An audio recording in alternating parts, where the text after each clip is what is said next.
Right, hello guys, and welcome back to my second build for the Monument of Triumph update. Today, I have created what I believe is the perfect Warlock build, and I mean that in every sense of the word. I have thought about everything from the subclass, to the artifact, to the weapons, to the set bonuses, down to the armor mods. Every single level of this build I've put a good amount of thought into, and I think I have come to the very best version of a Void Warlock build, which you can use right now. This build is primarily going to focus on the new Soul Siphon aspect that was added with the update, and we're going to be maximizing the uptime of it as much as possible, as well as maximizing the damage of it as well, so it hits like an absolute truck and is able to clear any level of content you put yourself into. So if you enjoyed today's build content, then be sure to leave a like and subscribe, but without further ado, let's get into it. Okay, so the thing with Void Warlock and building around Soul Siphon is that you do have multiple options in terms of exotics to pair with the melee to make it more effective or let it do different things. So your options are Nezarec Sin, which improves the cooldown of your void abilities, meaning that you can get your melees back fast, so you have more Soul Siphons overall. You could also go with Felwinter's Helm, which will make your Soul Siphons apply Weaken as well, which is pretty nice, which can combo into certain artifact perks. And you've also got things like Karnstein Armlets, which will let you get healed every time you get kills with the Soul Siphon, which is also pretty good. But on top of having Devour, I think it's a bit of an overcook. Overall though, in my opinion, I think the best exotic you could pair with Soul Siphon is actually going to be Winter's Guile. And the reason for that is that it's going to boost the damage a lot of your Winter's Guile, plus it improves the uptime of it, which is a part that you might not know about. So I'm sure the part you do know about is that melee and finisher final blows increase melee damage. With maximum stacks, you gain vastly increased melee regeneration speed for a short time. So as you can see, with Winter's Guile, if I get a single melee kill, I get 1 stack of Warlord Sigil, and then I can keep getting melee kills and I get more stacks of Warlord Sigil. And the nice part about this buff is that when it decays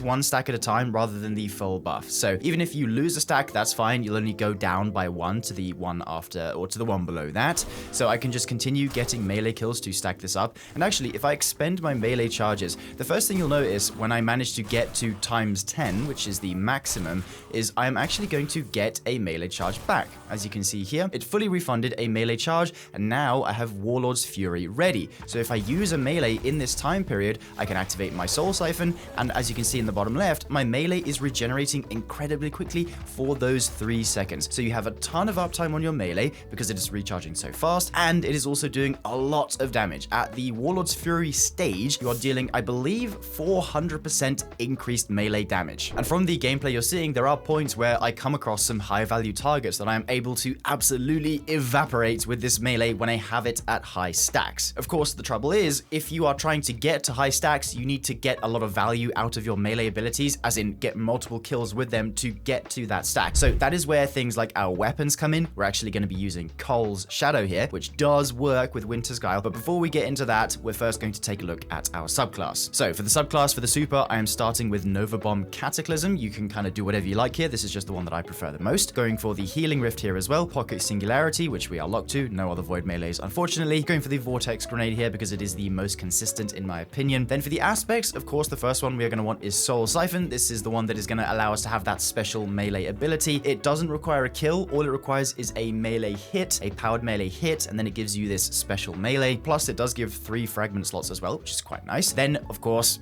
can't be a Void Warlock build without Devour, and we are taking Feed the Void. This one is going to make it so defeating a target with a Void ability activates Devour, and this is Enhanced Devour, which for Warlocks specifically gives even more health and more grenade energy, which is very, very good. So fragments wise, this is where we start to do a little bit of cooking and maximizing of our effects, because first thing you need to know about Soul Siphon is that it gives you Void Overshield. So when I have it active here, all I need to do is press the button and I get a full Overshield almost instantaneously. And it's a really, really long overshield as well. As you can see on the left, it is 16 seconds now, but if I refresh it, it's probably going to go all the way back up to 20 something. Yeah, 23 seconds of Void Overshield, which by the way is a 70% damage resistance whenever you have it active, which is one of the best DR verbs in the game. So in order to make the most out of our overshield, keep it up as long as possible, one of our fragments is going to be Echo of Persistence. This one is going to make it so void buffs applied to you, including invisibility, overshield, and Devour, have increased duration. Then, leaning more into the overshield, we have Echo of Vigilance. This one will make it so defeating a target while your shields are depleted grants you a temporary void overshield. This is primarily a survivability fragment where if you ever get to your red health, simply get a kill with anything and then it puts you up to a full void overshield so that you can survive whatever might have kills you if you didn't have this. For the third fragment, we are taking Echo of Undermining. Overall, just a very good consistency fragment. Once again, your void grenades weaken targets, very good to have, and especially to activate artifact perks, which we will talk about in just a moment. And finally, the fourth and fifth fragments are kind of up to you. I've gone for Echo of Expulsion here to make it so void ability final blows cause targets to explode, bit of extra explosions, plus it gives me the plus 10 super stat. Then Echo of Provision to make it so damaging targets with grenades grants melee energy and plus 10 grenade stat on top of that. So this is to feed into the Pocket Singularity so that I get more Soul Siphons in the long run. So now let's talk a little bit about the weapons and how they factor into this whole setup. Our primary weapon of choice is actually going to be the Cull's Shadow brand new exotic Weapon of Sorrow fusion rifle. And the reason we are taking this one is because it has a melee component. It has the Blades of Unmaking to press your melee ability to perform a melee attack using this weapon's frontal blades, capable of performing a swift 2-hit combo. Now, this effectively acts like a glaive in a sense, because all I need to do is press the button twice and I will get, you know, a glaive combo. It kind of works like the Monte Carlo catalyst, if you guys remember that.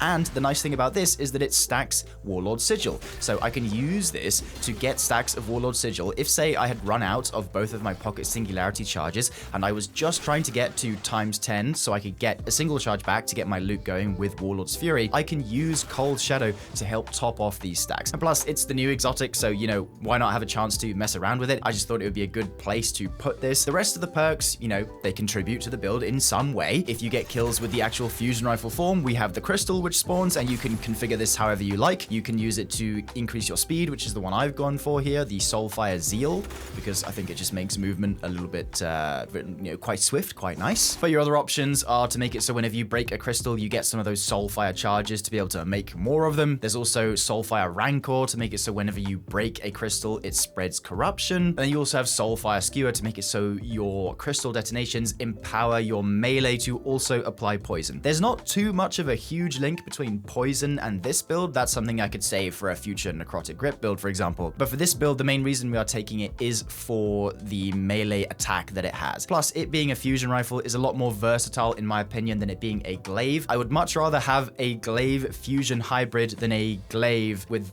it being a glaive. You know, the glaive projectile, in my opinion, is worse than having a fusion with a glaive feature on top of it. So that's why we're going for Cull's Shadow rather than a traditional glaive. I think it just works better. Another nice thing about Cull's Shadow is that it just heals you when you get melee kills. As you can see, I got the overshield there from Vigilance, but it does heal you under the hood as well. So if you are in a bit of a pickle, just pull this out and get a melee kill and it will heal you. Consider that on top of Devour as well. You're just getting a bunch of heals from the exotic, which is quite nice. So we're going to leave the artifact to last, and next I'm going to talk about my stats and my armor set bonus. Now, I really wanted to put a lot of effort into deciding which armor set would work best with this build because we have so many options now, some of which also work very well with Void subclasses, and I tried two different setups. One of the first sets I tried was this U technology, which comes from the Pinnacle Ops, and I believe it can also come from Vanguard Alerts, but it has the 2-piece Gift of the Ley Lines, which states that rapidly defeating combatants with Void energy spawns a Void Breach. And I thought this would be pretty good because with a specific artifact, that being the Slayer Baron Apothecary Satchel, there is this perk here called Served Cold, which makes it so picking up a Void Breach grants you melee energy. Unfortunately, it's not a lot of melee energy. I tested, plus there is also an internal cooldown on Void Breaches as well. It's either 4 or 5 seconds, so unlike Stasis Shards where you can make a ton of them, unfortunately this isn't the case with Void Breaches, so that was kind of dead in the water after I tested it, or it didn't really feel as good. It probably does help a little bit with Void Breach generation, but for this build, not so much. What I actually ended up landing on was the full 4-piece Root of Nightmares set, because this one, let me tell you guys, this is a game changer. As soon as I put this set on and went and tested the build, got some gameplay of ones that you're seeing right now, I felt invincible. I felt like I could just tank anything. I could be super aggressive with my melees and not worry about dying at all. And the big reason for that is because of the full 4-piece bonus. So let's take it piece by piece. The 2-piece Root of Nightmares, Bad Dreams, states that final blows versus subclass debuff targets have an escalating chance to spawn an Orb of Power. And just to demo this for you, I'm going to activate volatile rounds on my auto rifle, and then I'm going to get 1, 2, 3 kills, and that's going to spawn an orb. And I believe it's not on a cooldown, or if not, it's on a very short one. So again, we'll get 1 kill here, another one here, another one here. It's going to be the 3rd one here because it's affected by volatile. There we go. There's another orb. So I believe it is every 3 kills with the Ron 2-piece to make an orb of power, which is pretty nice as long as you're dealing damage against void debuff targets, which in this case is going to be plenty of volatile, weaken, and so on. But the real meat of this armor is actually in the 4-piece Dream Devourer. It states performing a finisher versus a powerful combatant grants Devour. That's great, but we're not actually using that because we have Feed the Void. The second part though, while you have Devour, gain damage resistance versus combatants. And according to early testing from the Destiny Data Compendium, this is a 20% damage resist, which is really, really good for just having Devour. Basically, imagine if you had Amplified 24/7 with just a higher percentage damage resist minus the enemies not being able to target you as well. 20% on Devour is insane. That's really, really good. Definitely worth the 4-piece. And like I said, from the gameplay that you're seeing, I could really notice this effect. I was dying way less than when I was testing with the previous U technology set, and it just made the build feel way more fluid overall, and I would wholeheartedly recommend it. And that is what I love the most about this brand new update, is that there are loads of these new set bonuses that we can combine into already existing builds to make them even stronger. So yes, go for the 4-piece Root of Nightmares set if you can. Now, in terms of the armor pieces that allowed me to get this distribution, they are not 100% optimal. However, I will leave a link to a website down below and probably in a pinned comment where you can go and plan what armor stats you want for a build, and it tells you what pieces you need. But for the helmet, I have Paragon with a tertiary stat in weapons. This could be better. It could be Grenade. My Winter's Guile is Paragon with a tertiary stat in Grenade, and then you can tune it however you like. Chest piece is Paragon with a tertiary stat in Grenade. My boots are Brawler with a tertiary stat in Grenade. And finally, my class item is Brawler with a tertiary stat in Super. This could or should be Grenade so that I have less Super here, because if you look at my stats, I have 130 Super, 77 Grenade, and 180 Melee. And speaking of stats, that is what you are going to want to prioritize in this build, is going to be the Melee stat, because at 200 Melee, we are going to be dealing 30% more melee damage, which is very good for our Soul Siphon. It's going to hit even harder. After that, I have prioritized Super and Grenade, mainly so that I get more Grenade energy back with Devour, so I can use it faster, so I can get more Weaken out on the field to activate more artifact perks, and then 100 Super to get my Super back the fastest. Health doesn't matter at all. We're using Devour. Neither does class. We're not using Child of the Old Gods. Neither does weapons. Doesn't matter here. Just prioritize melee to 200, then Grenade and Super at 100. Finally, taking a look at the artifact, we are using the Hunter's Journal in this. This is the final shape artifact because there are a few mods on here that will make the build a lot more solid and complete. The first of which is going to be Shield Crush for one of your 2 tier 3 mods. This one is going to make it so while you have Woven Mail, Frost Armor, or a Void Overshield, your melee recharges faster and deals increased damage. This is music to our ears because number one, we are going to have Overshield all the time because of Soul Siphon, and we have our melees pretty often too because of the way that Winter's Guile works. So we're going to be doing more damage and we are going to be getting them back faster. Very good to have Shield Crush. Secondly, we have Expanding Abyss. This one will make it so Void sources deal increased damage to weakened targets. So if you can think about it this way, whenever you're coming across a big group of ads that has maybe a boss in it, chuck down your Weaken Grenade and then activate your Soul Siphon, and your Soul Siphon will now deal 25% increased damage to the weakened targets rather than the regular 15. So this essentially acts to improve the potency of Weaken from 15 to 25, which is very nice. And then after that, working backwards, we have Void Hegemony. This one will make it so while you have a Void or Prismatic subclass equipped, defeating weakened targets provides a small Void Overshield, which is just a bit more Overshield consistency. Won't notice it terribly often, but might as well take this. Elemental Siphon to make it so rapid final blows with a kinetic weapon or a weapon matching your equipped super create an elemental pickup, so we get a couple more Void Breaches. I've also gone for Targeting Autoloader, so that while you have an auto rifle equipped, defeating combatants reloads your equipped weapon and temporarily increases auto rifle damage. And then to pair with it, Sustain Fire, continuously damaging combatants with an auto rifle grants you damage resistance. And then lastly, Energy Diffusion Substrate. Gain a small amount of resistance to all damage dealt to you by combatants, which is going to be very good for just staying alive even more. I am using an auto rifle. I have the Reckless Oracle here, which I have crafted with destabilizing rounds and one for all. But if if you can get the Pantheon version with Chaos Reshaped instead, that would be even better. But to be honest, like you've seen from the gameplay throughout the majority of the video, I am not using my weapons a lot. They are just kind of